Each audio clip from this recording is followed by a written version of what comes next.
Boleh dong tepuk tangan untuk kita semua. Dan tentunya kami ucapkan selamat datang kepada SMA Plus PGRI Cibinong. Tentunya selamat datang di Universitas Gadjah Mada. Gimana nih, ini udah hari keberapa di Jogja? Udah hari kedua, berarti udah jalan-jalan kemana aja nih? Belum. Tapi berarti hari pertama? Oh, istirahat. Sebelumnya perjalanan dari mana? Wah, berarti dari Bali terus ke Jogja. Habis dari Jogja? Pulang. Oke. Sebelumnya nih, gimana kesan pertama kali masuk ke UGM? Iya sih, kalau panas kan cuaca Jogja memang agak cukup panas ya. Boleh dong, aku pengen ada yang satu volunteer kesan pertama masuk UGM. Siapa yang berani nih? Mana? Yang sebelah sini? Oke. Iya. Berdiri, kenalin nama. Halo teman-teman semua, nama aku Cika Sabita Azara. Kesan pertama masuk UGM, aku tuh sebenarnya udah mau banget masuk Sidika dari 2020. Jadi spesial sih buat aku, apalagi pertama kali foto di Geraha kan. Kemarin tuh sempat kesini tapi ke fakultasnya doang. Makin manifesting sih ya, makin semangat buat selesai dari sini. Kita bantai SNBP, SNBT, UTBK semuanya. Yeay, terima kasih. Cika. Oke, terima kasih untuk Cika. Manifesting ya, luar biasa. Di sini sebelumnya ada yang udah pernah ke UGM? Sebagian mungkin udah pernah ya. Oke, di sebelumnya nih, aku punya satu tebakan. Ada yang tahu nggak nama singkatan untuk mahasiswa barunya UGM? Betul, Gamada ya. Gamada itu singkatan dari Gajah Mada Muda. Itu tuh singkatan untuk mahasiswa barunya UGM. Kalau masa orientasinya UGM, ada yang tahu namanya apa? Wah, Cika ini kayaknya udah stalking sampai ke akar-akar ya. Oke, betul sekali ya. Nama masa orientasinya UGM itu PPSMB Pionir. Sebelumnya itu PPSMB Palapa, tapi tahun kemarin diubah jadi PPSMB Pionir. Oke, sebelumnya nih aku pengen absen. Ini berarti kelas berapa? Semuanya kelas 12? Wah, luar biasa sekali. Berarti ini kelas 12, jumlahnya ada berapa, Ibu? Kalau misalnya nggak bawa alat apa-apa, standby yang buat RCA-nya. 628, luar biasa. Berarti ini tahun ini ya jadi calon Gamada, siap? Amin. Boleh dong, siapa yang pengen jadi Gamada?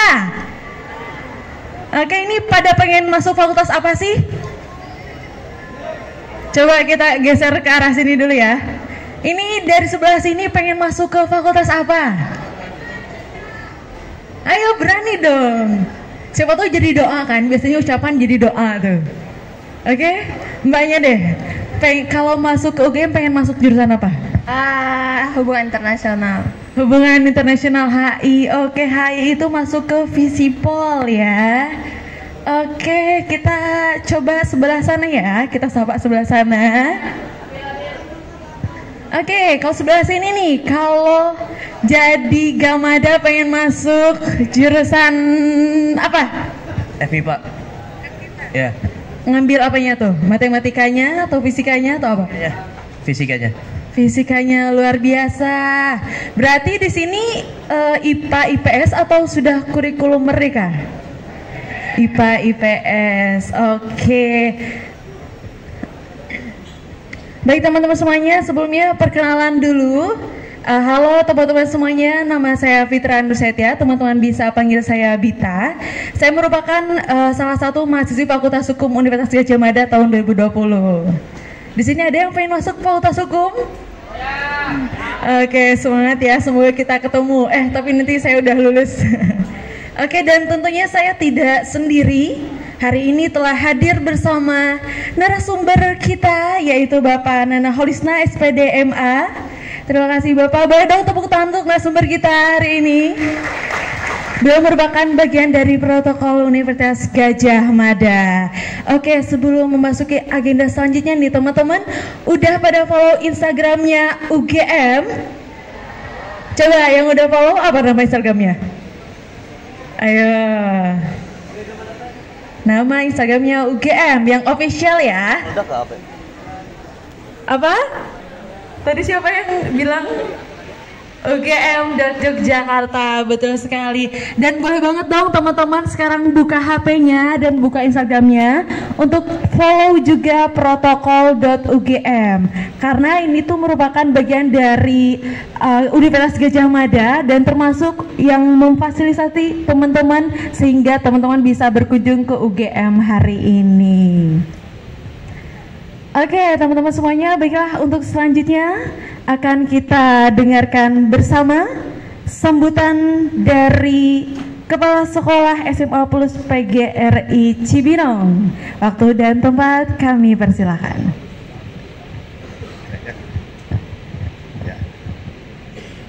Bismillahirrahmanirrahim. Assalamualaikum warahmatullahi wabarakatuh.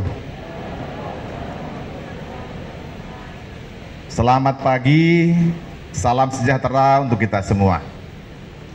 Marilah kita panjatkan puji syukur kepada Allah Subhanahu wa taala. Hari ini kita berkesempatan bersilaturahmi, berkunjung ke sebuah kampus yang ternama, Universitas Gadjah Mada. Salawat dan salam semoga Allah sampaikan kepada pemimpin kita semua, Nabi Muhammad SAW, pada para sahabatnya dan pada kita selaku umatnya yang setia hingga akhir zaman. Yang saya hormati Pak Nana Holisna SPD MA. Kemudian hari ini kita didampingi oleh Ketua BPH kita. Saya perkenalkan Bapak Dr. Haji Basyardin Taib MPD. Kemudian Bapak Dr. Iwan Cahyana STMSI, Bapak Ibu unsur pimpinan, para panitia, dan anak-anak kelas 12 yang saya banggakan. Hari ini kita berada di tempat ini tentu saja dengan suatu tujuan. Kita ingin mendapatkan informasi yang komprehensif tentang UGM. Bagaimana cara masuk UGM, tips-tips apa yang harus kita lakukan sehingga kita bisa masuk UGM, jurusan mana yang paling banyak diminati, ya. Kemudian bagaimana juga passing grade-nya, keketatannya bagaimana. Nah itu yang mungkin kita akan dapatkan pada hari ini. Kemudian saya ucapkan terima kasih yang sebesar-besarnya dan penghargaan yang setinggi-tingginya kepada Universitas Gadjah Mada yang sudah menerima rombongan kami sebanyak 628 siswa dari SMA Plus PGRI Cibinong. Tepuk tangan dulu dong buat kita semua. Tak kenal maka tak sayang, begitu kata ungkapan. Tak sayang maka tak cinta. Kalau kita mendengar nama PGRI, kadang-kadang berbagai pikiran ada dalam pikiran kita. Ada yang bilang PGRI 79, datang jam 7 pulang jam 9. PGRI numpang. Stigma itu masih ada di masyarakat. Tetapi SMA Plus PGRI Cibinong sangat berbeda dengan stigma di masyarakat. SMA Plus PGRI Cibinong adalah sekolah berprestasi tertinggi untuk tingkat nasional. Dan sampai hari ini tidak ada yang mengalahkan SMA Plus PGRI Cibinong. Kemudian yang kedua, kita memproklamirkan diri bahwa anak-anak yang hadir di sini bukan hanya anak-anak yang ingin lulus di perguruan tinggi negeri dan luar negeri, tetapi mereka betul-betul dipersiapkan sebagai kader bangsa. Kita semua punya mimpi, punya harapan. Di tangan mereka lah sebenarnya bonus demografi itu akan diimplementasikan. Rata-rata usia mereka sekarang paling 18-19 atau ada 17 juga, maka di 2030, 2045 mereka lah mungkin yang akan mengambil keputusan di negeri ini. Oleh karena itu, sebagai salah satu upaya yang serius dari kami, kita melakukan berbagai hal untuk mempersiapkan mereka. Sampai hari ini datang ke sini adalah upaya kita agar mereka bisa diterima di perguruan tinggi. Dan informasi yang kami dapatkan dari bimbingan karir, setiap tahun anak-anak SMA Plus PGRI Cibinong yang lulus ke perguruan tinggi semakin tahun semakin meningkat. Tahun 2022 216, tahun 2023 306, dan tahun ini kita berharap, kita bercita-cita minimal 350 siswa diterima di perguruan tinggi negeri. Mudah-mudahan menjadi doa semua. Dan sebagai salah satu referensi untuk mengingatkan SMA Plus PGRI Cibinong kepada UGM, supaya UGM ingat terus kita, tahun 2021 SMA Plus PGRI Cibinong ditetapkan sebagai School of the Year, sekolah berbasis IT tingkat nasional nomor 1 di Indonesia, mengalahkan 2164 sekolah karena pesertanya 2165. Dan kita nomor 1 dan tidak boleh ikut lagi dalam ajang kompetensi sekolah berbasis IT. Kemudian yang kedua, penghargaan terakhir yang kita terima, SMA Plus PGRI Cibinong mendapatkan anugerah Sekolah Revolusi Mental, sekolah pelopor revolusi mental, satu-satunya SMA di Indonesia yang mendapatkan anugerah tahun 2023. Ya. Dengan penuh kebanggaan, saya dan kawan-kawan mengusung selain sekolah kader bangsa, kita selalu mengatakan SMA Plus PGRI Cibinong mendidik tiada henti dengan hati dan teknologi. Revolusi mentalnya dapat, School of the Year-nya dapat, jadi sudah merupakan gabungan mendidik dengan hati dan teknologi. Terima kasih atas penerimaan yang sangat hangat. Semoga pertemuan kita pada hari ini memberikan manfaat besar baik untuk UGM dan untuk anak-anak sekalian SMA Plus PGRI Cibinong. Yang masuk UGM tahun ini 7 orang. Jadi selalu meningkat. Mudah-mudahan tahun 2024 di atas 7 orang. Ya. Dan kalau sudah dikenal, insya Allah diperhatikan. Assalamualaikum warahmatullahi wabarakatuh. Baik, terima kasih atas sambutan yang telah disampaikan, dan selanjutnya akan kita ikuti bersama penyerahan plakat yang akan langsung diserahkan oleh SMA Plus PGRI Cibinong dan akan diterima langsung oleh Universitas Gadjah Mada yang diwakilkan oleh Bapak Nana Holisna, SPD MA.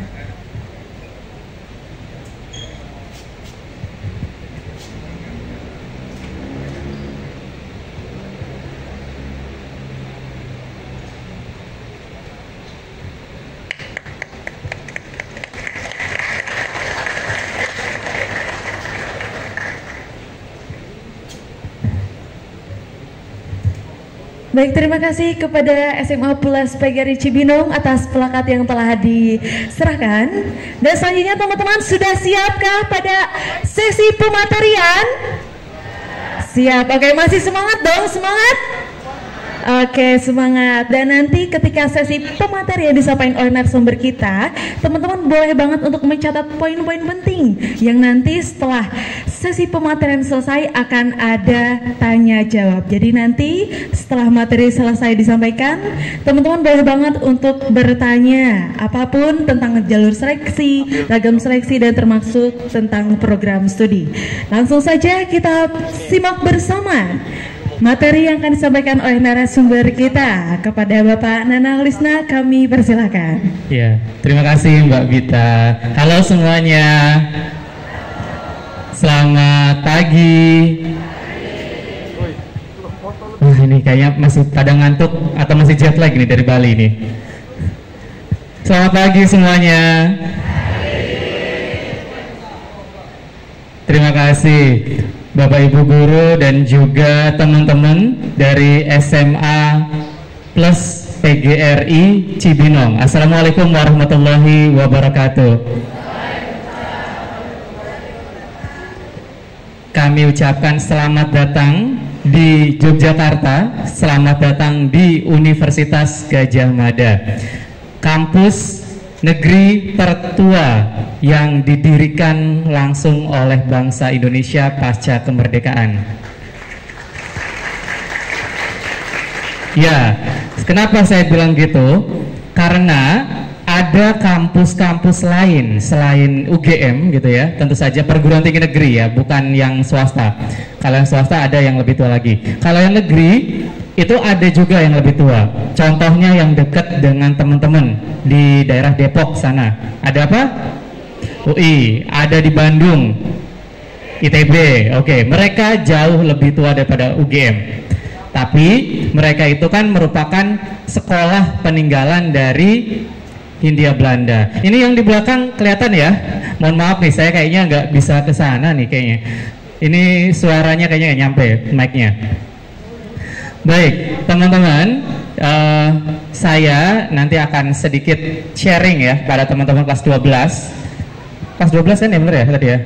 Ya, berarti kan ada yang sedang H2C, boleh angkat tangan yang ikut daftar SNBP tahun ini.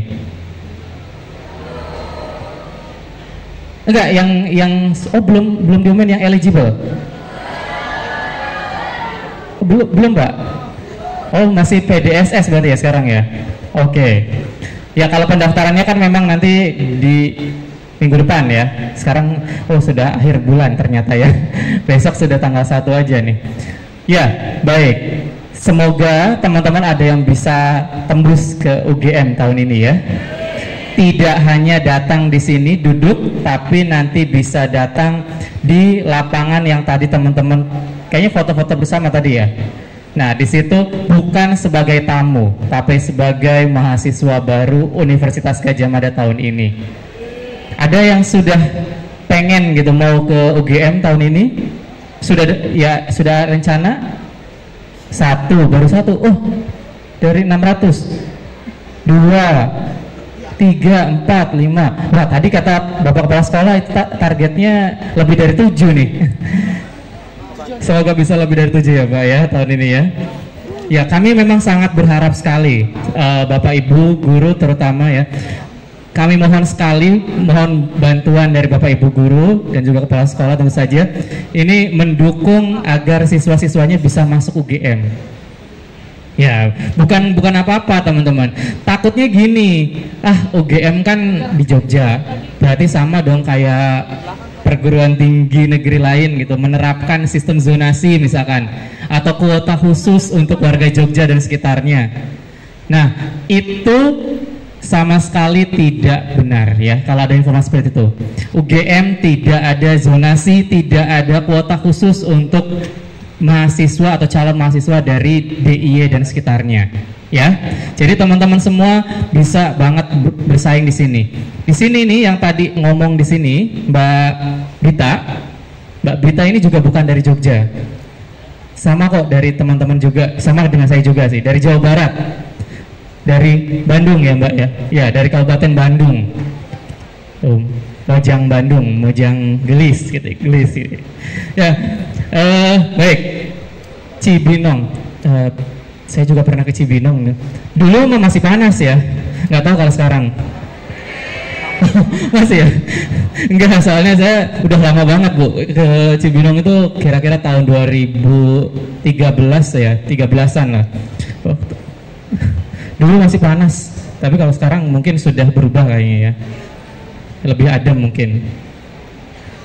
Ya, dulu saya pernah sosialisasi perguruan tinggi ya kayak gini juga, cuman beda PTN aja. Kalau sekarang UGM, kalau dulu UPI, dulu di SMA Negeri 1 Cibinong, kan biasanya tiap tahun itu ada kayak edu fair atau apa semacamnya gitu di sana. Nah, saya ngisi di sana juga tahun 2013. Waktu jadi mahasiswa, bukan jadi seperti sekarang. Kalau sekarang sudah selesai kuliahnya. Kalau dulu masih mahasiswa. Ya, baik teman-teman. Langsung saja ya. Kenapa sih harus milih UGM? Alasannya mungkin bisa dilihat ya dari para alumninya yang sekarang sedang berkiprah di tingkat nasional maupun internasional. Yang paling tertinggi saat ini adalah Bapak Presiden gitu ya, Pak Jokowi merupakan alumni dari Fakultas Kehutanan UGM. Boleh dong minta aplausnya untuk Pak Jokowi. Dan alumni lainnya saat ini juga menjabat beberapa jabatan penting di negara ya. Ada Mensesnek, ada Menteri Luar Negeri, ada Menteri Koordinator Perekonomian, Menko Polhukam yang kemarin itu, terus apalagi ya, Menteri Pak Basuki itu Menteri PPR, Menteri Perhubungan, itu adalah alumni-alumni dari UGM gitu ya. Belum lagi yang sekarang 4 calon itu kan berasal dari UGM semua, S1-nya gitu ya. Ya silahkanlah, itu terserah ya, mereka calon-calon itu urusan mereka sendiri gitu. Yang penting UGM berhasil menelurkan mempersembahkan gitu untuk negeri ini ya. Jadi kalau teman-teman dari Bogor nggak usah khawatir ya, datang aja ke sini ke UGM, jadi mahasiswa baru. Siapa tahu teman-teman yang akan menggantikan orang-orang yang telah saya sebutkan tadi ya. Amin. Baik, Universitas Gadjah Mada selain perguruan tinggi tertua, ini juga ya mungkin bisa dibilang mahasiswanya banyak ya. Kami itu kalau nggak salah itu hanya kalah dari UB jumlah mahasiswanya. Karena UB itu jumlah mahasiswanya bisa sampai 60-an ribu. Totalnya Universitas Brawijaya. UB tahu kan ya? Universitas Brawijaya. Kalau GM nggak nyampe segitu. Kami hanya 30 sampai 40 ribuan aja. Total dari semua mahasiswa, mulai dari S1, S2, S3 gitu. Nah, karena tiap tahun kami membuka sekitar 9 ribuan untuk mahasiswa S1 itu sekitar 9 ribuan sampai 10. Sekarang tahun ini 10.100-an. Untuk S2, S3 itu dan program spesialis serta subspesialis itu 2.300-an. Jadi sekitar segitu ya tiap tahun. Nggak banyak sih, nggak banyak banget gitu. Dan tentu saja berbeda ya antara S1, S2, S3 itu berbeda juga penerimaannya. Oke. Nah, kenapa sih harus milih UGM selain tadi karena alumninya? Nah, ini peringkat kami, bukan kami yang meranking ya teman-teman. Di situ ada sumbernya. Yang di belakang ada layar nggak sih? Takutnya nggak ada ya? Nggak ada. Oh gitu ya, ya nggak bisa di ini ya. Aduh, jadi saya nggak enak nih. Peringkat, mohon maaf ya karena ini panitianya memang dari Wisma Kagama ya. Jadi karena ini terlalu banyak sih, harusnya biasanya 2 tempat gitu ya. Mohon maaf karena memang keterbatasan tempat ini maksimal kalau nggak salah 500-an gitu. Jadi kan karena ada 600, jadi terpaksa teman-teman kami sewakan tenda di depan gitu ya. Dan kalau yang penerimaan UGM di pusat itu di gedung yang teman-teman foto itu di bawah, sekarang juga sedang ada juga kunjungan di sana sekitar 400 ya Mbak, ya 400-an ya, di sana 400-an. Jadi memang hari ini banyak sekali kunjungan dari SMA. Oke, baik ya. UGM di mata dunia versi QS World University Ranking kami menempati peringkat ke 231. Ini tahun 2023 datanya. Dan peringkat pertama di Indonesia. Kemudian masih iklan lagi ya nih, masih iklan lagi. Tidak bisa ya? Oh ini bisa. Peringkat UGM selanjutnya, ini peringkat 10 indikatornya Novoverti. Novoverti itu adalah kami kampus dengan indikator Novoverti itu pengentasan kemiskinan. Jadi kami memang concern banget terhadap masalah-masalah kemiskinan, terutama yang ada di Indonesia. Tapi sebelum ke Indonesia, kami juga memulai juga di daerah sekitar, DIY dan sekitarnya.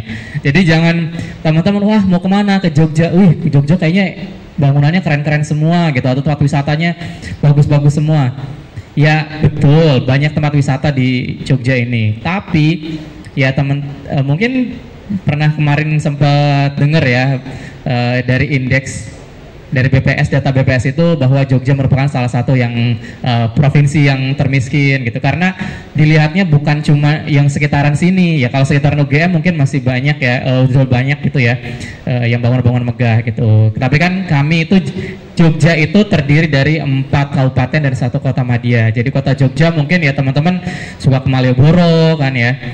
Nah, wilayah sini itu bukan kota Jogja teman-teman, ternyata. Yang teman-teman duduki sekarang itu wilayah administrasinya Sleman. Tapi kalau teman-teman keluar aja dikit dari Bundaran itu sudah wilayah kota Jogja. Jadi UGM sebenarnya berada di Kabupaten Sleman. Nah, Sleman juga banyak juga. Gunung Kidul itu lebih jauh lagi kalau ke pantai gitu ya. Kulon Progo itu daerah-daerah pegunungan sana gitu ya. Terus Bantul juga banyak pantainya juga.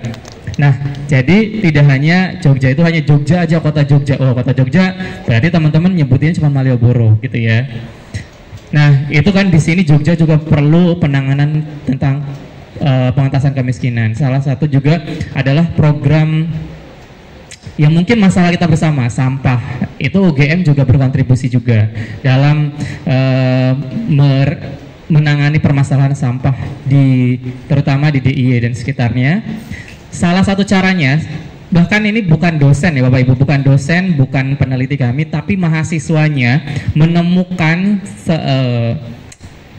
cairan gitu untuk pengurai bau sampah. Nah, itu sekarang sedang KKN mahasiswanya di Jepara. Kemarin kami temui, itu dia berhasil menciptakan namanya Ekolindi. Jadi cairan untuk menghilangkan bau pada sampah. Dan itu mahasiswa ya teman-teman, bukan dosen gitu, bukan peneliti UGM, tapi mahasiswa UGM. Jadi mahasiswanya saja sudah berusaha memikirkan permasalahan yang terjadi di sekitarnya. Inilah kami yang kami dorong untuk mahasiswa kami itu bisa seperti ini gitu. Akhirnya alhamdulillah UGM menempati peringkat 10 dunia kategori indikator no poverty ini. Dan salah satu lagi juga KKN. KKN itu kami mungkin teman-teman pernah dengar istilah KKN ya, kuliah kerja nyata. Biasanya kan kampus-kampus misalkan contoh ya di IPB gitu ya. IPB kan biasanya paling lingkupnya Jawa Barat gitu ya. Atau DKI ya, atau Banten yang paling dekat gitu ya. Kalau UGM ini satu Indonesia KKN-nya. Pernah kemarin viral KKN ya, antara KKN apa liburan, tapi KKN ya, itu KKN. Masalahnya dia dapatnya tempat yang sangat luar biasa di Banda Neira. Di Banda Neira KKN selama 50 hari. Tiket pulang pergi tentu saja dibayari oleh UGM, selama biaya di sana juga dibayari UGM. Gitu. Dan mereka juga mencari sponsor juga gitu. Nah, ini program KKN ini yang jadi unggulan di UGM ya. Kemudian akhir tahun lalu kami juga mendapatkan beberapa penghargaan dari Kemendikbudristek. Anugerah Diktiristek kami salah satunya mungkin medsos kami terbaik di antara perguruan tinggi negeri berbadan hukum lainnya. Ya. PTNBH. Jadi kami ini, oh iya teman-teman, sebelumnya saya juga ingin menjelaskan bahwa UGM ini bukan PTN biasa. Ya, UGM ini merupakan perguruan tinggi negeri berbadan hukum yang statusnya itu sama dengan UI, IPB, ITB, UPI, Unpad, Jakarta sudah, USU, UNAIR, UB yang baru itu, UNY juga baru, UNS. Nah, itu adalah PTN-PTN-BH yang ada di Indonesia ya, ada 21 totalnya. Dan UGM adalah salah satunya. Kenapa yang namanya PTN-BH? Kalau teman-teman perhatikan, kalau perguruan tinggi biasa, misalkan saya contohkan UNJ. UNJ mau buka program studi baru. Nah, misalnya prodi ya, buka prodi harus izin dulu ke Pak Menteri. Ya, teman-teman nggak bisa tuh langsung diriin program studi pendidikan menjahit misalkan atau pendidikan tata boga. Itu nggak bisa, harus ada izin dulu ke kementerian. Kalau GM dan kampus-kampus PTNBH lainnya tidak perlu. Jadi kami itu namanya ada namanya Majelis Wali Amanat. Ya, salah satu anggotanya adalah Menteri Pendidikan ya. Nah, kami tinggal merumuskan di Senat Akademik mau bikin prodi baru. Terus nanti kalau sudah di ACC tinggal tanda tangan MWA, menteri hanya diberikan laporan atau tembusan. Jadi boleh ya, kayak sejenis swasta lah, sejenis swasta gitu. Tapi kami masih juga menggunakan APBN juga, walaupun tidak banyak, gitu ya. Jadi memang status kami agak berbeda dengan perguruan tinggi negeri lainnya. Oke, ini beberapa aja sih ya penghargaan yang kemarin diraih oleh UGM gitu. Nah, langsung aja mungkin ya ke fasilitas. Selain ruang kelas dan ruang kuliah seperti pada umumnya, juga ada laboratorium juga. Terus kami juga mempunyai fasilitas, contohnya ini ya, perpustakaan pusat. Nah, kenapa sih harus perpustakaan pusat UGM gitu ya? Teman-teman, kalau sudah kuliah nanti ya, berarti bulan Agustus atau September teman-teman sudah mulai kuliah gitu ya, baik di UGM ataupun dimanapun gitu ya. Nah, kalau sudah kuliah itu bukan cuma ngapain sih ke perpus, mungkin kalau perpus di sekolahnya bagus sih enak gitu ya, bisa adem dan sebagainya gitu, dan banyak bukunya. Kalau di perpus sekarang itu kan sudah tidak mesti harus buku. Kami juga menyediakan layanan e-library, ini terbesar gitu kan. Terus teman-teman nggak perlu bayar jurnal internasional, itu bisa diakses secara gratis gitu ya, bisa langsung menuju ke gedung perpustakaan yang letaknya di belakang gedung yang teman-teman tadi foto gitu. Terus selain buku dalam dan luar negeri, jurnal internasional yang bisa diakses secara gratis, yang harusnya bisa bayar jutaan gitu ya. Kenapa sih, buat apa jurnal itu ya? Jurnal itu untuk teman-teman kalau bikin karya ilmiah. Nah, nggak bisa tuh kalau sudah jadi mahasiswa, copy paste aja lah, copy paste gitu ya dari Google, terus masukin gitu ya ke karya ilmiah teman-teman. Nggak bisa gitu, karena nanti harus ada daftar referensinya. Atau nggak usah Kak, sekarang bisa ada ChatGPT gitu kan. ChatGPT biasanya kan, tolong buatkan makalah tentang penanganan air, karena dia anak teknik misalkan, penanganan air di Indonesia, keluar semua. Betul, tapi dosennya juga sekarang tidak kalah cerdasnya dengan teknologinya mahasiswa gitu ya. Mereka juga pakai ChatGPT untuk meneliti ini asli bukan, atau sebenarnya ada juga ininya, aplikasinya gitu. Dan itu nggak bisa ya teman-teman, tetap dibutuhkan jurnal-jurnal untuk menjadi referensi. Jurnal-jurnalnya biasanya internasional gitu, dan bisa diakses gratis di perpustakaan pusat ini. Ngerjain tugas kuliah juga bisa di sana. Nah, kami juga ingin kehidupan ini seimbang, nggak mesti harus belajar terus tiap hari ya, nggak gitu. Kami juga sadar betul bahwa baik mahasiswa, dosen, tendik itu butuh juga namanya olahraga, gitu kan, untuk menyeimbangkan. Nah, untuk menyeimbangkan kegiatan tersebut, kami mempunyai fasilitas olahraga ya. Ada GOR-nya ini di dalamnya bisa untuk bukan sepak bola ding, futsal, volley, basket, bulu tangkis, itu yang GOR Pancasila ini namanya. Terus ada kegiatan seperti tenis meja, terus bela diri, dan beberapa olahraga indoor lainnya. Yang outdoornya ada jogging track dan juga lapangan sepak bola. Kemudian di sebelahnya agak bergeser sedikit gitu ya, ke arah barat gitu, atau sekitarnya lah, pokoknya daerah situ. Itu juga kami ada GOR indoornya juga untuk bulu tangkis dan tenis indoor. Di depannya ada tenis outdoor, kemudian ada lapangan softball. Yang suka panahan, kami juga ada UKM panahan, juga latihannya di situ. Terus ada lembah juga, lembah UGM di sekitarnya ini, yang hutan-hutan lebat ini bisa teman-teman jelajahi di sana kalau stres. Ya biasanya bisa juga gitu ngajak temennya gitu ya, gitu untuk bersantai di sana. Oke, selanjutnya apa lagi nih ya? Oh, sarana transportasi lokal. Tadi saya juga menggunakan transportasi lokal UGM. Kalau di sini tidak ada ya. Di sini ada bis listrik yang menghubungkan antara kampus yang di sini dengan yang kampus FK di seberang jalan sana. Kalau mau jalan boleh gitu, tapi ya nggak apa-apa lah ya, silakan panas-panasan gitu nyebrang gitu ke sana, agak jauh gitu kan. Terus ada Fakultas Kedokteran Gigi sampai di ujungnya Fakultas Teknik dan Sekolah Pasca Sarjana, itu kan lumayan kalau muterinnya. Kami menyediakan 2 bus listrik yang beroperasi di jam-jam tertentu di halte-halte di sekitaran UGM gitu. Kemudian juga ada sepeda kayu ya, ini sepeda. Jadi teman-teman bisa pinjam gitu kalau mau kemana-mana, bisa pakai sepeda gitu. Terus juga ada mobil listrik. 2 mobil ini adalah buatan dari teman-teman mahasiswa Fakultas Teknik UGM. Ya, ini buatan Fakultas Teknik UGM. Yang terbaru, kalau ada yang mungkin sudah pernah ke Soekarno-Hatta ya, pernah lihat kayak mobil golf kayak gitu ya, yang nggak ada suaranya itu, tinggal shoot. Biasanya kalau ada orang lewat tin tin tin gitu.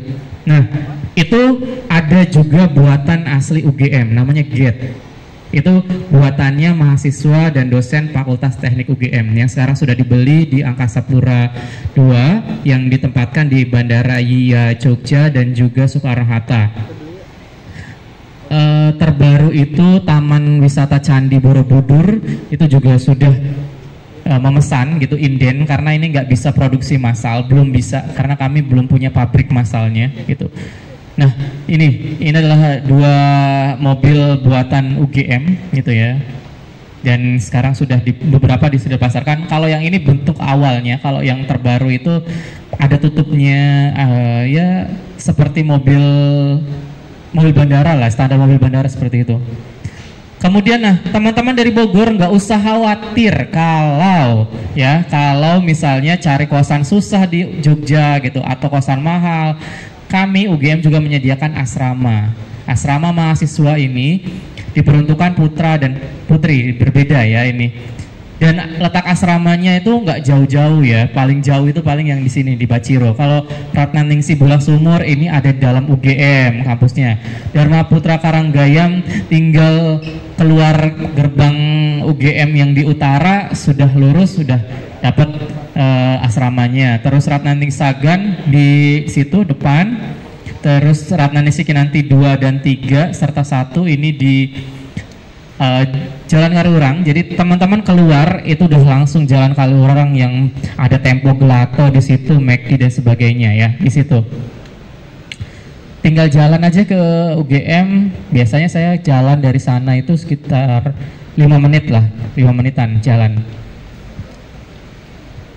Nah, amit-amit nauzubillah gitu ya. Kalau teman-teman misalkan sakit, kami juga mempunyai fasilitas kesehatan pertama, ada 2 Vaskes UGM pertama gitu ya yang bisa digunakan, dan ini tentu saja gratis karena nanti kalau sudah dapat KTM, kartu tanda mahasiswa teman-teman, itu sudah include dengan layanan kesehatan atau asuransi kesehatan.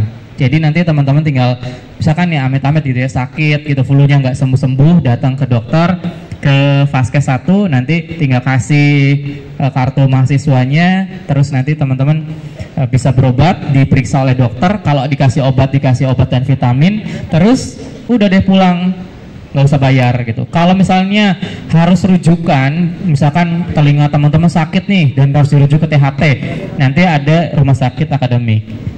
Kalau misalnya teman-teman sakit gigi nih, amit-amit ternyata bengkak dan harus bedah gitu ya giginya, kami juga ada rumah sakit gigi dan mulut. Atau, nah teman-teman punya hewan peliharaan, kucingnya misalkan dibawa ke kosan, dibawa ke kontrakan di sini karena terlalu sayang gitu ya.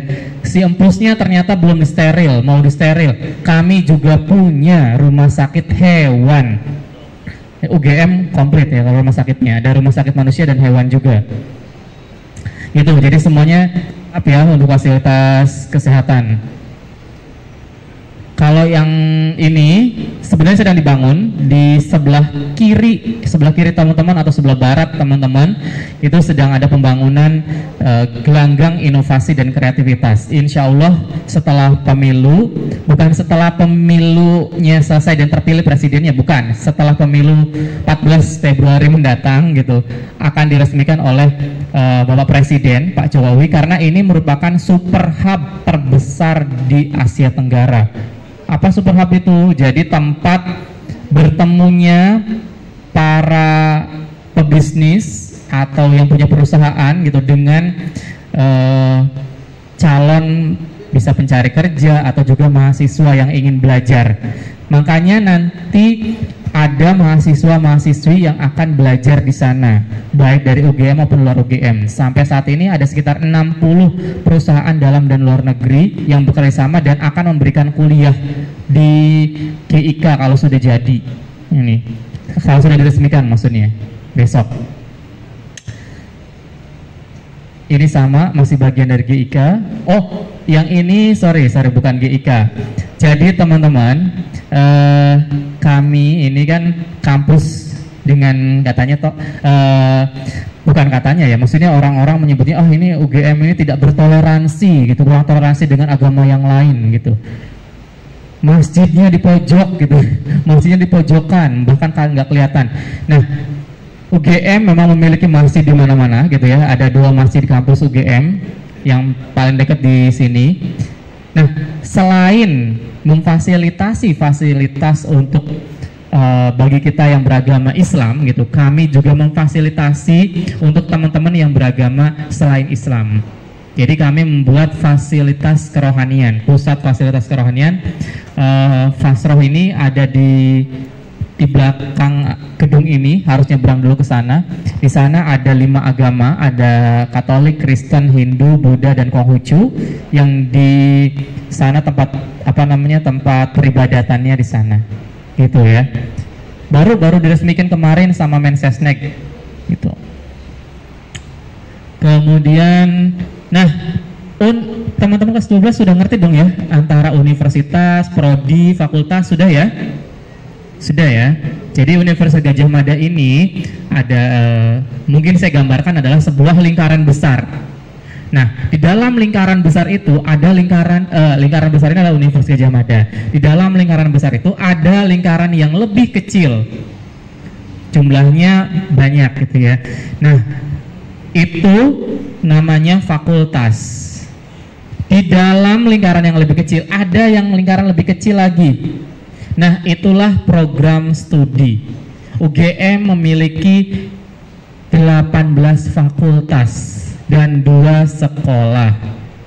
Yang satu sekolahnya ini adalah sekolah pasca sarjana untuk Bapak Ibu yang ingin melanjutkan ke tingkat magister ataupun doktoral. Yang satu lagi khusus untuk teman-teman semua, yaitu sekolah vokasi.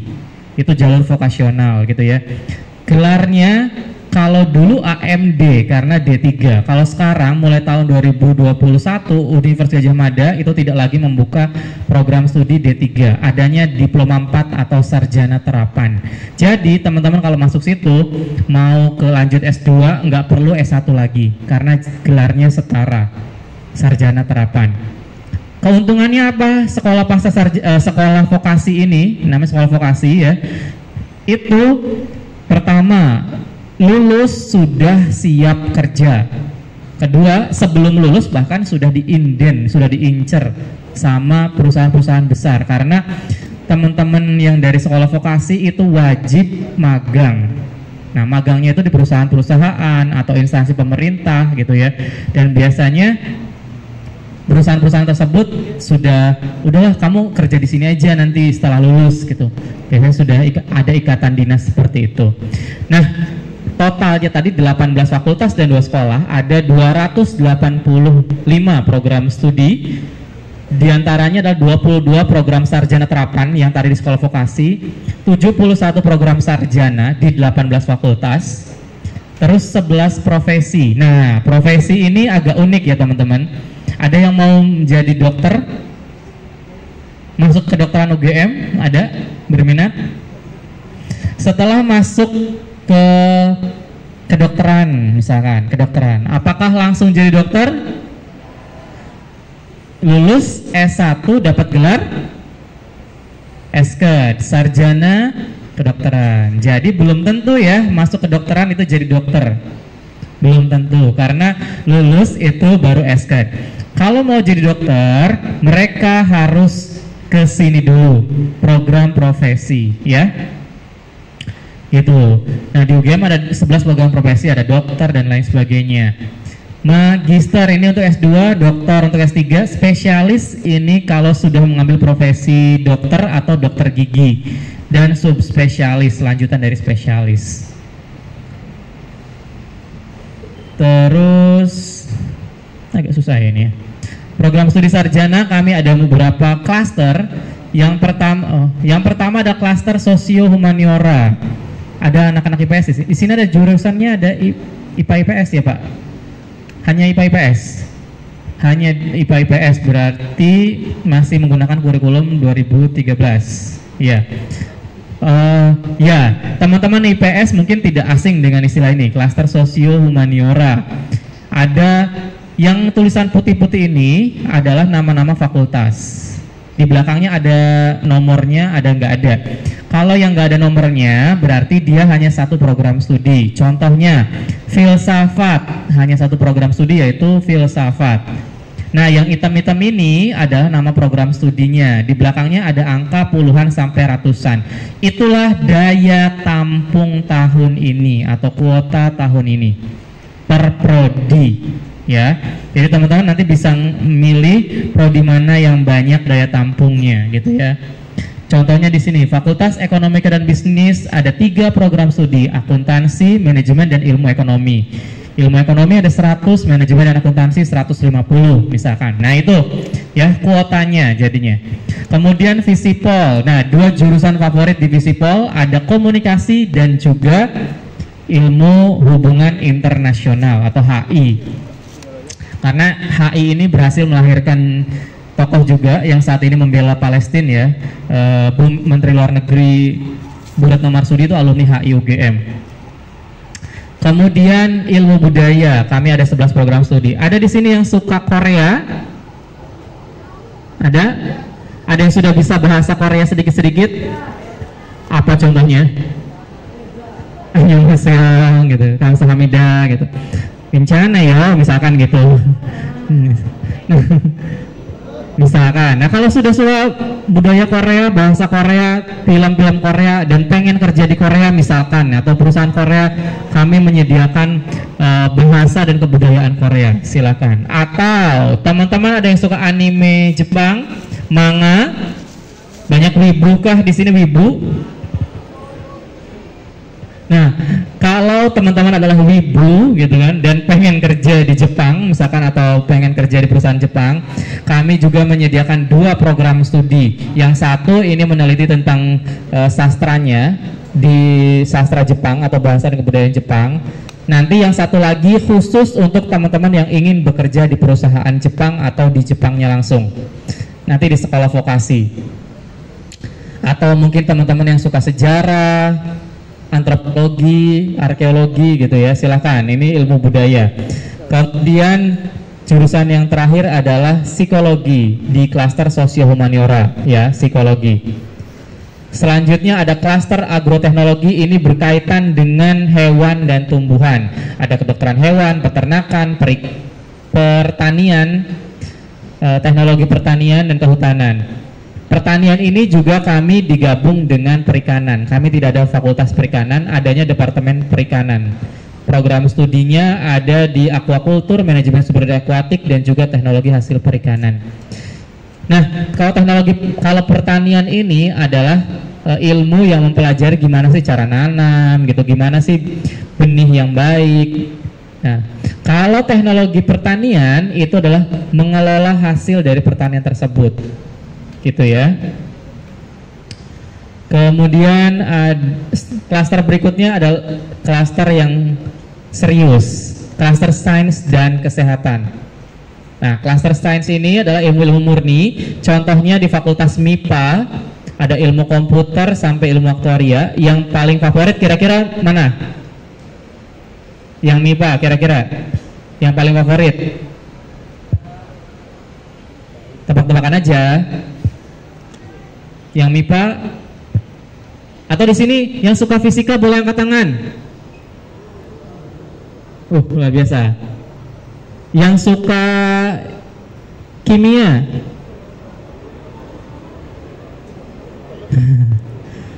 Yang suka fisika tadi saya tawarkan silahkan ke fakultas, bisa milih fisika yang murni atau ELINS, ini masih tentang fisika juga, elektronika dan instrumentasi ini. Atau mungkin teman-teman yang suka matematika silahkan. Tapi jurusan favorit di MIPA ya paling nggak keketatan tertinggi gitu ya adalah ilmu komputer. Ilmu komputer kami ini bisa dibilang jurusan favorit di MIPA. Kemudian fakultas biologi. Nah, teman-teman yang di IPA, walaupun kadang di SMA itu biologi itu masuk dalam MIPA gitu ya, tapi kalau di kami fakultas sendiri. Kemudian geografi. Geografi kami itu saintek ya teman-teman, bukan sosum. klasternya, karena banyaknya mempelajari tentang peristiwa alam, fenomena alam gitu, sama bebatuan gitu. Makanya lulusannya banyak kerja di pertambangan ini, geografi ini.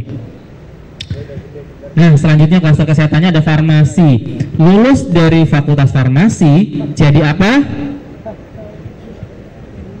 Jadi apa? Sarjana farmasi.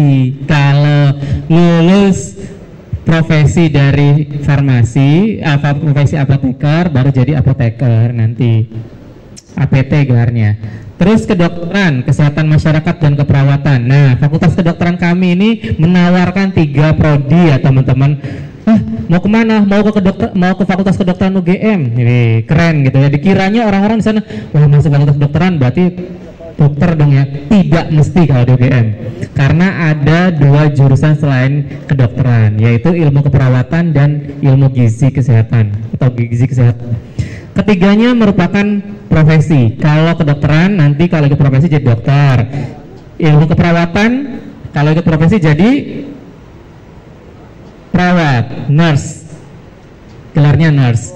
Gizi kesehatan kalau ikut profesi jadi ahli gizi atau dietitian. Kemudian ada kedokteran gigi. Kedokteran gigi pun punya 2 program studi. Yang satu kedokteran gigi yang kalau ikut profesi jadi dokter gigi. Yang satu lagi adalah hygiene gigi. Ini tugasnya biasanya di poli gigi. Jadi perawat di poli gigi itu berasal dari hygiene gigi. Karena beda ya dengan perawat umum gitu. Itu klaster sains dan kesehatan. Dan terakhir, kalau jurusan favoritnya ya kalau di sini kedokteran ya, kedokteran masih favorit kedokterannya. Kalau yang klaster kesehatan itu di kedokterannya dan kedokteran gigi. Kemudian klaster terakhir sekaligus fakultas terakhir dengan jumlah program studi terbanyak. Ada 15 program studi, yaitu Fakultas Teknik UGM. Kira-kira mana jurusan terfavorit? Teknik nuklir. Wah, tadi yang suka fisika bisa dicoba ke teknik nuklir UGM juga. Karena teknik nuklir syaratnya harus suka fisika, karena belajar sehariannya dengan fisika. Ya, kira-kira lulusannya jadi apa? Bikin bom, raket bom? Enggak ya teman-teman. Justru malah kayak kebalik sih. Kerjanya biasanya di rumah sakit, kebanyakan di rumah sakit sih. Kira-kira di bagian apa? Lulusan teknik nuklir biasanya bagian apa? Radiologi, radiografi, itu memanfaatkan teknologi nuklir. Dan kalau teman-teman misalkan punya mamah yang pernah punya pengalaman punya adik misalkan ya, pernah lihat mamahnya kontrol ke dokter kandungan gitu ya, biasanya di apain tuh perutnya tuh? USG. Nah, teknologi USG itu ternyata teknologi nuklir teman-teman ya. Gitu. Jadi jangan bayangkan nuklir itu bom atom gitu ya. Betul, itu juga salah satu teknologi nuklir gitu ya, bom atom itu gitu. Atau juga mereka yang lulusannya ini kerja di BRIN dan juga PLTN, pembangkit listrik tenaga nuklir. Tapi Fakultas Teknik ini jurusan favoritnya justru ini, TI, Teknologi Informasi. Kalau di kampus lain ada yang namanya teknik informatika gitu ya. Itu sejenis ini, Teknologi Informasi. Gitu. Yang terbaru adalah prodi Teknik Sumber Daya Air. Peminatnya juga masih jarang. Silakan kalau misalnya mau ke sana. Nah, selanjutnya ada program sarjana terapan, ada 2 klaster yaitu Saintek. Sainteknya itu misalkan manajemen informasi kesehatan. Ini yang paling favorit. Kalau dulunya namanya adalah rekam medis. Kalau sekarang sudah jadi D4, gelarnya di sarjana terapan, STR ya. Sarjana terapan kesehatan kayaknya ini tuh. Terus itu ya, untuk yang klaster sosum. Nah, klaster sosumnya ini yang paling favoritnya di pengelolaan arsip dan rekaman informasi. Nah, tadi yang kata saya, kalau wibu-wibu pengen kerja di perusahaan Jepang, atau ada yang nggak tahu ibu, ada yang nggak tahu ibu jangan-jangan di sini. Ada kalau misalnya suka Jepang-Jepangan gitu ya, yang mau kuliah lanjut S2 di Jepang atau mungkin kerja di Jepang. Kalau kuliah sih mending tadi sastra Jepang. Kalau mau bekerja di perusahaan Jepang atau di Jepang langsung, di sini bahasa Jepang untuk komunikasi bisnis dan profesional. Lumayan lah ya, apalagi di Cibinong ini kan daerah industri dan juga banyak sekali perusahaan-perusahaan Jepang yang di sana bisa nih menjadi rekomendasi teman-teman, karena persaingannya juga nggak banyak. Kak, saya itu di sekolah nggak diajarin bahasa Jepang masalahnya. Nggak apa-apa, ini dari nol pun bisa bahasa Jepang ini, nggak ngaruh ya, maksudnya walaupun nggak ada jurusannya juga gitu. Terus nah, jalur seleksi masuk UGM hanya 2 teman-teman. Jalur seleksi masuk UGM itu hanya 2, secara nasional atau mandiri. Nasional secara umum seluruh Indonesia, PTN yang ada di Indonesia itu pasti ada. Namanya SNBP dan SNBT. Kalau SNBP berdasarkan prestasi rapot teman-teman dan prestasi kalau ada. Yang sekarang pada harap-harap cemas ya, eligible enggak gitu nilainya gitu. Karena memang tidak semuanya bisa daftar SNBP. Saya yakin SMA plus PGRI ini akreditasinya A, betul ya Pak? Ya, jadi 40% dari teman-teman yang di sini berhak untuk ikut SNBP tahun ini. Baru berhak loh ya, baru bisa eligible gitu. Belum tentu lolos di PTN-nya. Baru bisa daftar. Jadi SNBP ini silahkan teman-teman pilih PTN yang sekiranya memang teman-teman pengen nih, bukan karena dari orang tua, udah dek kamu di sini aja di PB aja, nggak usah jauh-jauh kamu kuliahnya gitu. Tapi ternyata teman-teman pengennya, saya nggak mah, saya itu pengen ke kedokteran UGM. Ya silakan. Jadi dikomunikasikan dengan baik ya. Tapi saran saya, nah cowok-cowok terutama, ada yang mau ikut kedinasan, angkat tangan. Yang mau ke kedinasan, baik itu STAN, IPDN, STIP, atau ke kepolisian atau Akmil, boleh angkat tangannya. 1, ada lagi 2, ada lagi belakang ya. Oke, teman-teman yang ngangkat tangannya, tolong jangan ikut SNBP. Fokus saja di kedinasannya, atau mau ke militeran silahkan. Jangan ikut SNBP atau SNBT. Kenapa? Kalau diterima wajib diambil. Kalau tidak diambil ada konsekuensinya. Yang pertama konsekuensinya untuk diri teman-teman sendiri gitu, tidak boleh, misalkan ini SNBP tidak bisa ikut SNBT dan juga UM gitu. SNBT daftar ulang gitu kan, tidak bisa ikut UM di seluruh perguruan tinggi negeri di Indonesia. Untuk yang ini ya, yang nasional gitu. Kemudian jalur mandiri kami juga ada 2 jalur, yaitu jalur prestasi dan juga jalur CBT. Kalau jalur CBT ini wajib ikut UTBK gitu ya. Yang jalur prestasi kami dibagi lagi, ada PBUTM itu penelusuran bibit unggul tidak mampu, berprestasi secara iptek atau olahraga dan seni, dan satu lagi adalah afirmasi TRF 3T. Teman-teman nggak termasuk yang terakhir. Oke, mungkin sekarang masih di ini ya, pembuatan SSO akun sekolah. Nah di sini PDSS masih sedang sistem. Secara umum sama gitu. Kalau nanti bisa ditanyakan sambil kita nanti ditanya jawab ya. Nah kan ini ketentuan akreditasi. Kalau A akreditasinya berarti 40% terbaik di sekolahnya. Jadi nggak 100% ya teman-teman. Ini memang 40% saja. Terus pemeringkatan ini standar lah ya. Semester 1 sampai semester 5 kan teman-teman juga harusnya sudah lulus KKM gitu. Nggak ada yang ngutang kan? Nggak kan? Aman. Oke. Soalnya kalau ngutang kan kasihan ibu guru bapak gurunya. Saya dulu sering keutangan. Dulu kan saya juga guru, jadi merasakan bagaimana kalau anak-anak yang masih ngutang belum lulus gitu. Nah sekarang di tahap kelima ya, masih pengisian PDSS di sini. Karena pendaftaran SNBP itu mulai minggu depan. Pemilihan program studi. Kalau teman-teman sudah yakin cukup satu program studi saja, itu bisa langsung ke UGM. Tapi kalau teman-teman nggak yakin, enggak saya juga mau ke IPB deh, boleh. Tapi ini pilihannya bukan berdasarkan passing grade. Sekali lagi bukan berdasarkan passing grade, tapi keinginan teman-teman. Misalkan teman-teman misalkan pengennya ke apa ya di sini? Peternakan UGM misalkan, peternakan UGM. Pilihan keduanya adalah kedokteran nggak bisa UI bisa ya, bisa UI, kedokteran UI. Salah itu, harusnya berarti kedokteran UI dulu.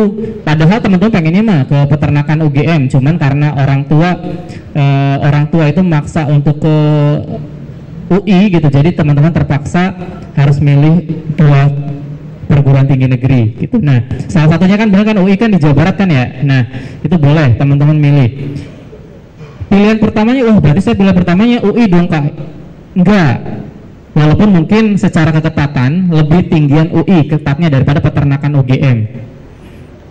Jadi kalau seperti itu, pilihan pertamanya tetap UGM, pilihan keduanya baru UI. Emang UGM nggak mau dinomor duakan?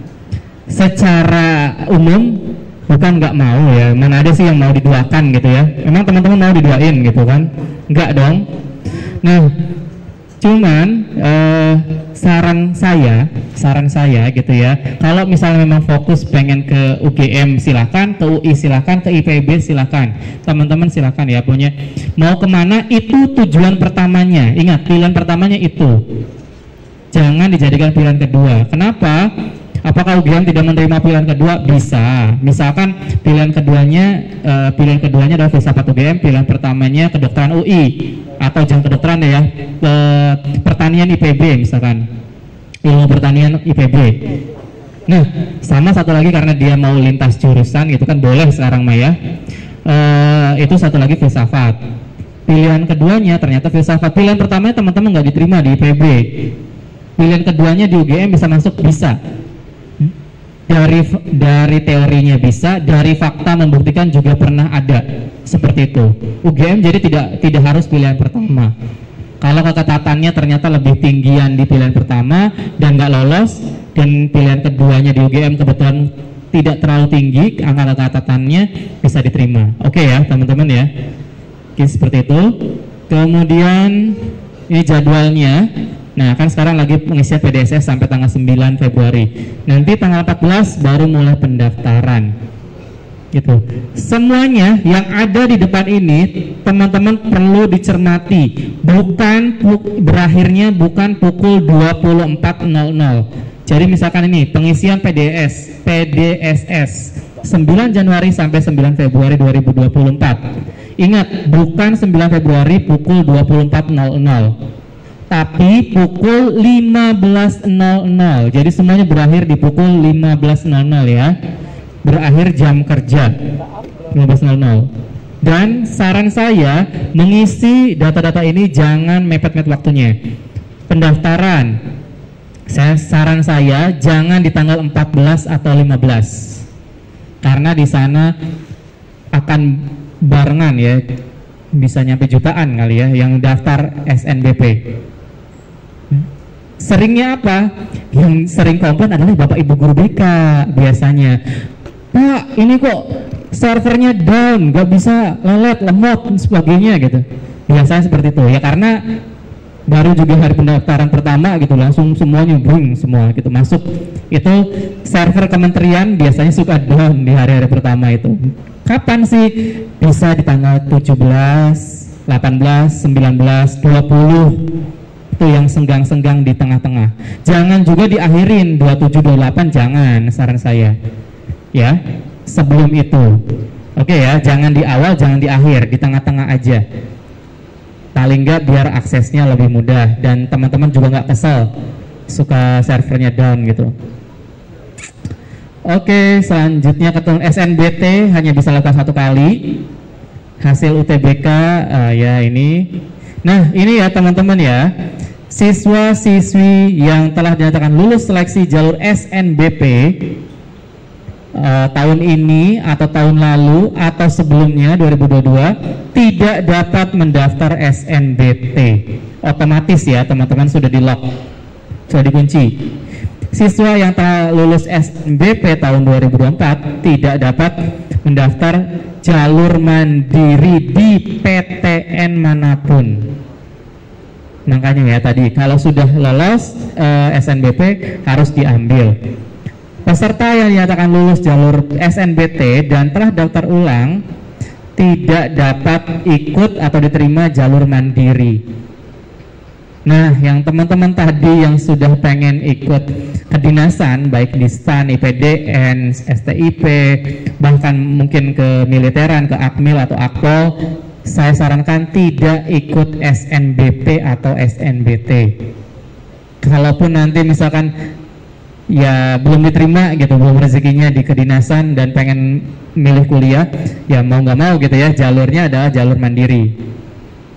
Tenang aja teman-teman ya, di UGM tidak seseram itu jalur mandiri. Biasanya kan teman-teman jalur mandiri pasti bayarnya mahal nih.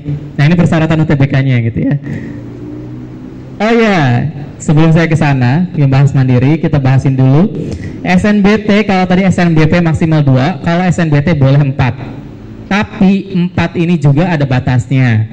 2 program sarjana dan 2 program diploma 4 atau diploma 3 gitu ya teman-teman. Jadi tetap sarjananya cuma 2, sarjana terapannya 2, atau diploma 3-nya 2 gitu. Dan salah satunya harus ada di perguruan tinggi di provinsinya masing-masing. Di Jawa Barat itu kan banyak banget. Materi UTBK-nya, nah kalau teman-teman tadi ada yang tidak suka pelajaran matematika, teman-teman wajib ya suka pelajaran matematika, karena ternyata ada penalaran matematika juga, walaupun yang pelajaran yang lainnya nggak ada. Adanya tes potensi skolastik dan literasi dalam bahasa Inggris dan bahasa Indonesia. Oke, langsung ke pendaftaran ini SNBT. Nah, kalau SNBT sama SNBP bedanya di sini. Kalau SNBT atau UTBK harus berbayar. Tahun ini alhamdulillah ada penurunan biaya. Kalau tahun lalu 250, sekarang 200. Terus jadwalnya ini perlu dicatat tanggal 30 sampai tanggal 7, gelombang 1, gelombang 2 tanggal 14 sampai 20. Teman-teman hanya bisa milih 1 kali. Silakan, pendaftarannya dilihat baik-baik 21 Maret sampai 5 April pukul 15.00 berakhirnya ya, 15.00. Ini pelaksanaan gelombang 1 tanggal 30 sampai tanggal 7, pengumumannya di tanggal 13 Juni. Nah, bagi teman-teman yang kurang beruntung secara ekonomi bisa juga mendaftarkan di KIP kuliah. Saya juga merupakan alumni program serupa, tapi dulu namanya bukan KIP kuliah. 2010 itu namanya, saya masih program pertama 2010, itu namanya beasiswa bidik misi. Itu sama sebenarnya, bidik misi, KIP kuliah hanya berubah nama saja. Karena dibiayai gratis selama 8 semester plus dapat uang saku. Jadi nggak usah khawatir ya teman-teman. UGM sekitar 1,5 juta per bulan dapatnya, dan 1.500-an yang diterima dari jalur KIP kuliah di UGM. Silakan ya teman-teman, kalau misalnya merasa kurang mampu secara ekonomi bisa mendaftarkan KIP kuliah, linknya sudah ada di depan. Terus selanjutnya, nah jalur PBU penelusuran bibit unggul, UGM hanya ada penelusuran bibit unggul tidak mampu yang punya KIP kuliah dan tidak lolos di jalur SNBP bisa mendaftar. Penerus atau yang punya SKTM masih ada emang Kak? Ya masih ada sih sebenarnya. Cuman harus ngurus sendiri ke dinas sosial atau di minimal di kecamatan. Tanda tangan camatnya menyatakan bahwa keluarga tersebut tidak mampu. Penerusan bibit unggul berprestasi secara IPTEK. IPTEK itu maksudnya adalah teman-teman tahu kan Olimpiade, ada yang sudah pernah ikut Olimpiade? Olimpiade matematika, fisika, kimia, biologi, atau ekonomi, sejarah, ada? Wah, ada yang malu-malu juga nih kayaknya. Nah, itu namanya IPTEK. Kalau olahraga dan seni, semua olahraga yang diakui oleh KONI itu bisa mendaftar. Salah satu yang pernah diterima tahun lalu 2023 itu anaknya artis juga. Kebetulan anaknya ini atlet badminton, itu diterima jalur PBU. Ya artisnya mungkin teman-teman juga udah pernah tahu lah ya, Sheila on Seven itu kan, vokalisnya itu anaknya kemarin mendaftar jalur itu. Oke, baik Bu. Oke, itu aja ya untuk berprestasi. Syaratnya hanya sertifikat dan juga rapot dan sertifikat kalau ada gitu. 25% terbaik di kelasnya, bukan kelas IPA semua tapi IPA 1, misalkan IPA 1, IPA 1, IPA 2, IPA 2 gitu ya. Ini pendaftarannya di 21 Mei sampai 12 Juni.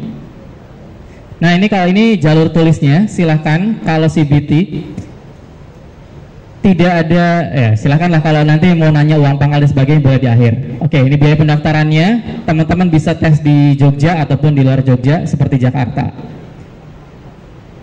Jadwal CBT ada 2 gelombang, gitu ya. Kemudian jalur internasional, silakan kalau teman-teman punya kemampuan bahasa Inggris di atas rata-rata bisa ikut jalur internasional ini. Oke, mungkin, tapi tidak semua ya, tidak semua fakultas buka, hanya 11 fakultas saja. Kemudian ini terus semua jenis tesnya memakai bahasa Inggris karena kelasnya juga berbeda dengan reguler ya. Kelasnya harus full bahasa Inggris. Jadwal IUP ada 3 gelombang. Gelombang pertama sudah dibuka. Nanti pengumuman di tanggal 6 Maret gitu ya. Nah, ini selektivitas. Saya cuman nyampe di sini aja. Selektivitas ini adalah angka keketatan. Semakin tinggi keketatannya, semakin rendah peluangnya, misalkan seperti itu ya kurang lebihnya. Contoh di sini Fakultas Biologi, Prodi Biologi 1/9, berarti 1 tepat di Fakultas Biologi program studi biologi diperebutkan oleh 9 calon mahasiswa baru. Oke, kurang lebihnya seperti itu, nanti bisa dilihat di um.ugm.ac.id. Tadi untuk jurusan favorit juga sudah saya bacakan di awal gitu ya. Silahkan bisa lebih lengkapnya di sana. Selektivitas IUP lebih rendah ya dibandingkan reguler, tentu saja. Silakan ini kalau misalnya mau ada di DM atau di Instagram kami ada di @ugm.yogyakarta, YouTube kami juga @ugm.yogyakarta, gitu. TikTok kami ada di @ugm.id, X kami atau Twitter kami di @ugm.yogyakarta. Oke, sekian dari saya. Kalau ada pertanyaan saya kembalikan ke Mbak Dita. Terima kasih. Baik, terima kasih kepada Bapak Nanang Lisna atas pematerian yang telah disampaikan. Baik teman-teman, selanjutnya kita akan memasuki sesi tanya jawab. Dan untuk sesi kali ini kita buka untuk 3 penanya ya. Jadi teman-teman boleh banget siapa yang akan bertanya untuk 3 penanya. 1, boleh langsung ke depan aja ya deh ya. Baru 1, penanya kedua, silakan langsung ke depan. Penanya ketiga, mungkin ada yang di belakang, ada yang mau bertanya? Oke, silakan Adi langsung ke depan. Busnya bukannya udah ini ya, sebelah. Oh ya, perkenalkan nama saya Iyasha Nainata Kanaya. Pertanyaannya seputar asrama yang disediakan di Universitas UGM itu sistemnya seperti apa, pendaftarannya, begitu juga dengan biaya, atau kayak misalnya kita bisa insya Allah misalnya nanti berkesempatan kuliah di sini itu asramanya bisa sampai lulus dari masuk atau bagaimana? Perkenalkan, nama aku Otniel Batubara. Jadi pertanyaan aku itu tentang IUP.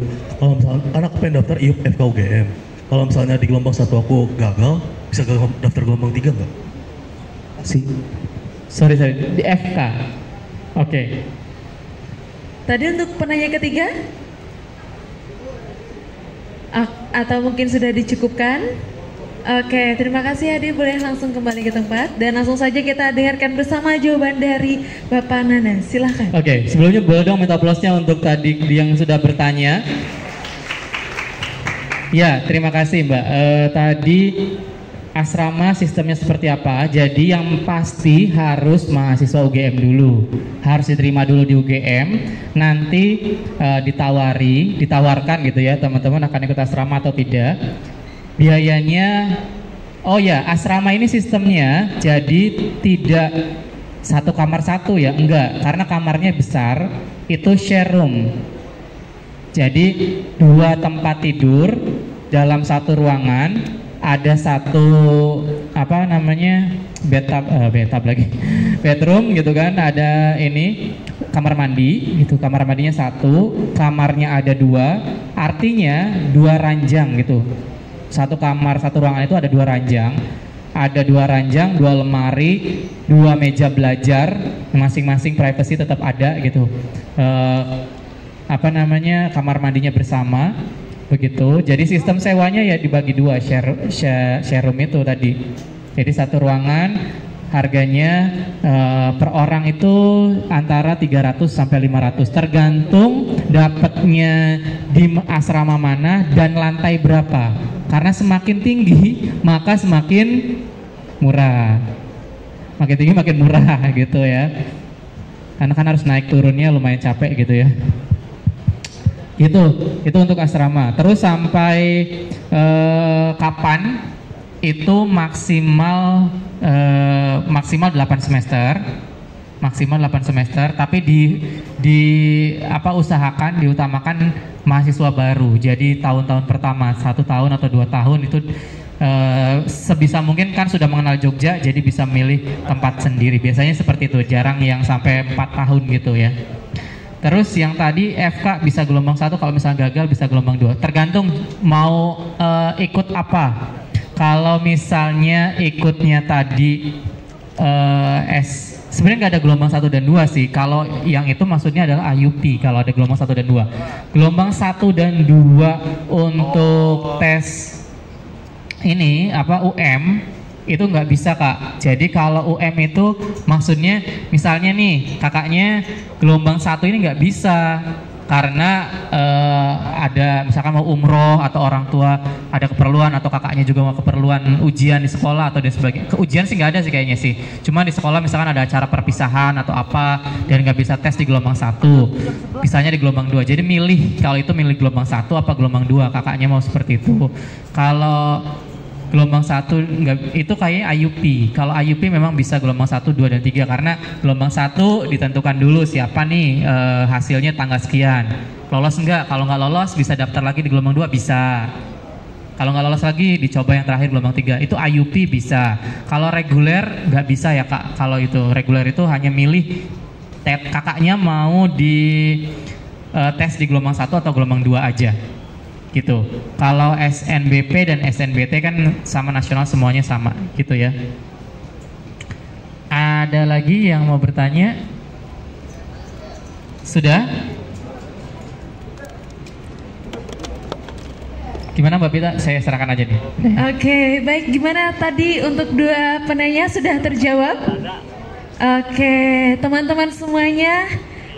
Mungkin karena keterbatasan waktu juga, nanti bagi teman-teman yang masih ingin bertanya, boleh banget untuk langsung saja mengunjungi ke laman resminya UGM, itu ugm.ac.id, dan termasuk di sana juga ada buklet yang lengkap sekali tentang informasi ragam seleksi maupun program studi. Jadi teman-teman nanti bisa di-download dan dipelajari di sana. Oke, boleh dong kita tepuk tangan untuk narasumber kita sekali lagi dan juga untuk teman-teman semua atas antusiasnya. Dan tentunya teman-teman siap untuk jadi Gamada tahun ini? Boleh dong sekali lagi, siap? Oke, dan sebelum acara ini kita tutup, boleh dong kita jargon dulu nih. Kalau UGM itu tuh punya jargon. Nanti ketika saya bilang UGM, teman-teman jawabnya mengakar kuat menjulang tinggi. Oke? Siap? Oke, nanti jawabnya mengakar kuat menjulang tinggi. Oke, UGM Boleh, tepuk tangan dong untuk kita semua. Oke, akhirnya kita telah sampai pada penghujung acara kita hari ini. Semoga materi yang telah disampaikan oleh narasumber kita dapat bermanfaat dan menjadi batu loncatan teman-teman untuk mempersiapkan teman-teman menjadi bagian dari Gajah Mada Muda 2024. Amin. Oke, langsung saja saya Vita Nusetia pamit undur diri. Wassalamualaikum warahmatullahi wabarakatuh. Oke, teman-teman semuanya, sebelum bubar mungkin kita akan melakukan foto bersama terlebih dahulu. Tapi teman-teman cukup berdiri di depan kursi teman-teman semuanya. Dan nanti pengambilan foto akan dilakukan di depan panggung ini, di atas panggung.